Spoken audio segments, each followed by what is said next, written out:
Check post വഴി കടത്തുകയായിരുന്ന pan ഉൽപ്പന്നങ്ങൾ പിടികൂടി.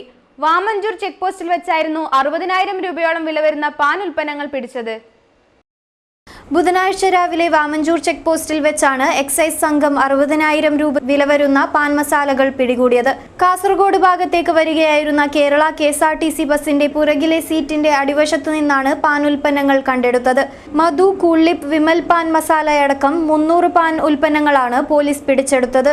ജില്ലയിലെ വിവിധ വിദ്യാലയങ്ങളിൽ വിദ്യാർത്ഥികൾക്ക് വിതരണം ചെയ്യാൻ കൊണ്ടുവന്നതാണെന്നാണ് പോലീസിന്റെ സംശയം.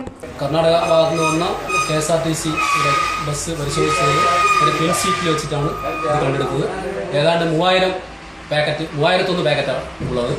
ഈ മധു മറ്റ് പുകയില ഉൽപ്പന്നങ്ങളും പല തരത്തിലുള്ള പുകയില ഉൽപ്പന്നങ്ങളാണ്. ഏതാണ്ട് മാർക്കറ്റിൽ ഒരു 60,000 രൂപയോളം ഇതിന് വില വരും. ഇത് ഇവിടെ കുട്ടികൾക്കും മറ്റൊക്കെ സ്കൂൾ പരിസരത്തൊക്കെ വിൽപ്പന നടത്താൻ വേണ്ടി കൊണ്ടുപോകുന്നതാണെന്നാണ് മനസ്സിലാക്കാൻ കഴിഞ്ഞത്. പക്ഷേ ആളെ കണ്ടുകിട്ടാൻ കിട്ടിയിട്ടില്ല. എല്ലാ പരിശോധനയിലാണ്. സംഭവത്തെക്കുറിച്ച് പോലീസ് വിശദമായി അന്വേഷിച്ചു വരുന്നു.